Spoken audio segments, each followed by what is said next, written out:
నువ్విక్కడ చేసి తనకెలా ఇస్తావు? మా బామ్మ నన్ను కలవరిస్తుంది. రాత్రిం పగళ్ళు నన్నే తలుచుకుంటుందట. నేను తప్ప ఎవరు చేసిచ్చినా తాగదు. చూడండి, జావ సిద్ధంగా ఉంది. బామ్మకి తాగించటమే మిగిలింది. ఏమిటే నువ్వేమైనా మాంత్రికురాలివా? ఇక్కడ జావ చేసి మైనీలో ఉన్న బామ్మకెలా తెరిపిస్తావు?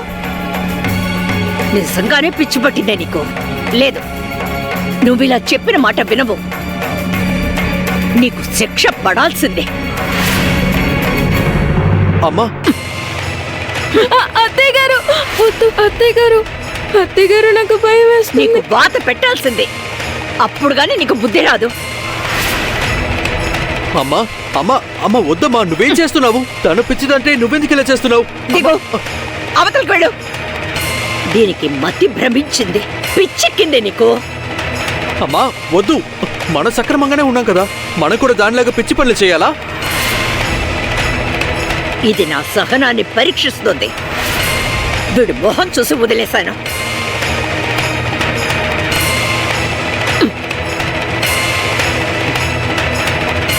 సక్కు, అరే నువ్వు ఎందుకు ఇలా ప్రవర్తిస్తున్నావు? నీకు మీ బామ్మ మీద అంత ప్రేమ ఉంటే పుట్టింటికి వెళ్ళుండొచ్చు కదా. మా అమ్మ నిన్ను వెళ్ళమనేగా చెప్పింది. ఏవండి అది? నేను పుట్టింటికి వెళ్దామని అనుకున్నాను, కానీ అత్తయ్య గారు నాకు చెప్పారు మా అమ్మ ముందు అస్సలు ఏడవకూడదని. అందుకే. అరే సంబంధం లేకుండా మాట్లాడతావేంటి? నువ్వు మాట్లాడితే నీకు అర్థమవుతుందా? తిక్కగా మాట్లాడతావు కాబట్టే మా అమ్మకి నువ్వంటే కోపం.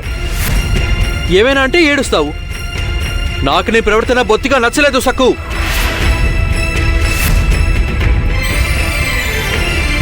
ఏవండి, ఏవండి, నేను చెప్పేది కాస్త వినండి.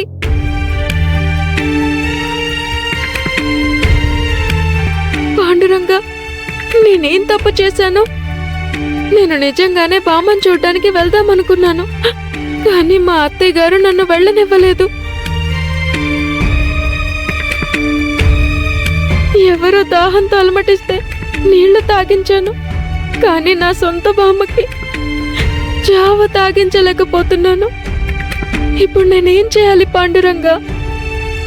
అక్కడ బామ్మ నా కోసం ఎదురు చూస్తూ ఉంటుంది.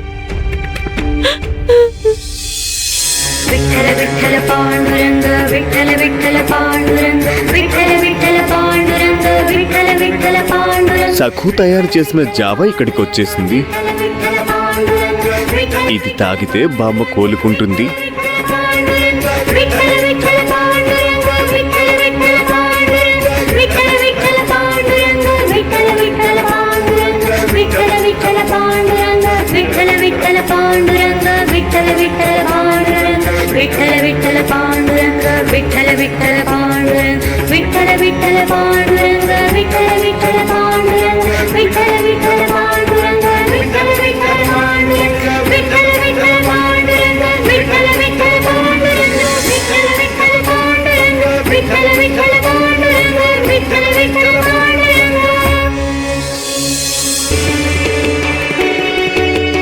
గణేష, ఈ రహస్యం మన ఇద్దరి మధ్య ఉండాలి, సరేనా? పొరపాటున కూడా ఎవరికి చెప్పకూడదు.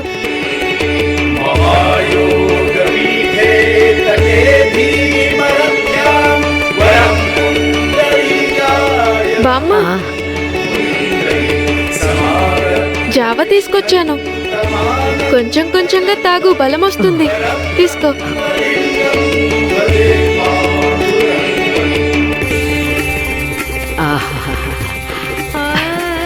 అరే, నువ్వు చేసిన జావ తాగ్గానే నాకెంతో బలం వచ్చింది.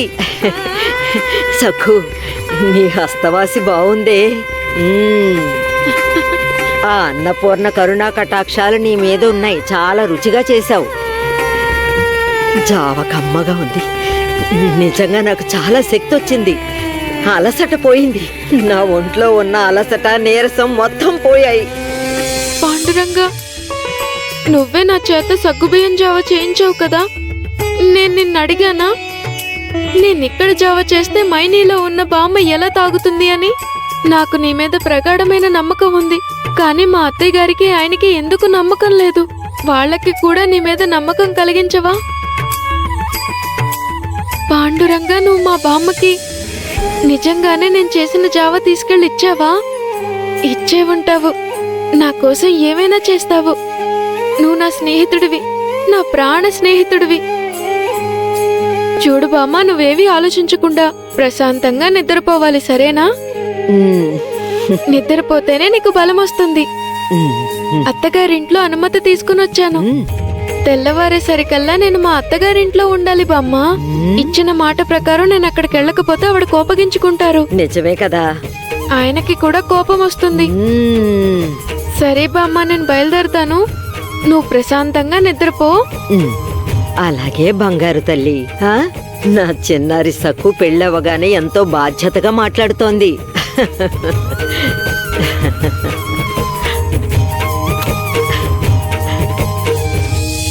పాండురంగా, బామ్మ త్వరగా కోలుకోవాలి.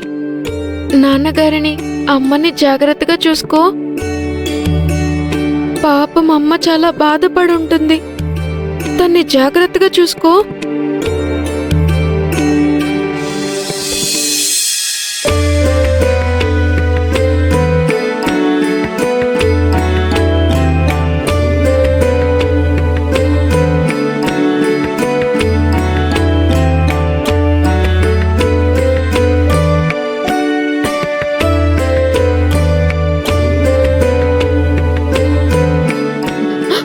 నాకు అమ్మా, దేవుడా, మెల్లగా కళ నిజమా? భగవంతుడా, నేను ఎక్కడున్నాను? ఇక్కడికి ఎలా వచ్చాను? మీరు వైద్యుడి దగ్గరికి వెళ్ళేటప్పుడు కాలికి దెబ్బ తగిలి పడిపోయారు, గుర్తొచ్చిందా?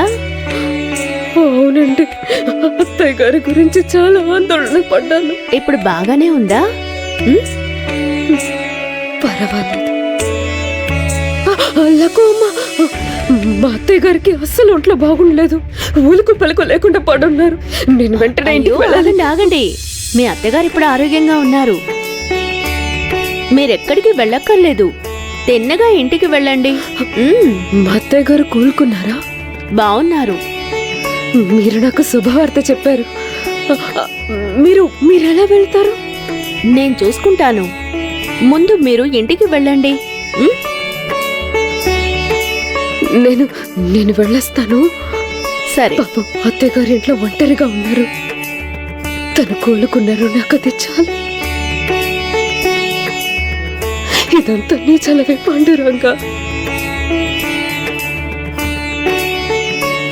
వెళ్ళొస్తానండి. వెళ్ళిరండి.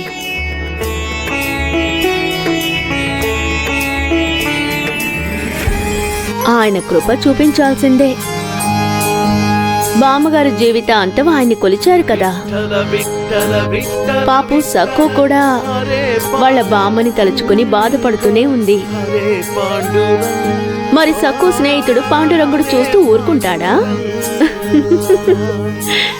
దిగులు పడకు, మీ బామ్మగారు కోలుకున్నారు, ఇప్పుడు సంపూర్ణ ఆరోగ్యంతో ఉన్నారు. సాక్షాత్తు జగదీశ్వరుడే జావ తాగించాడు.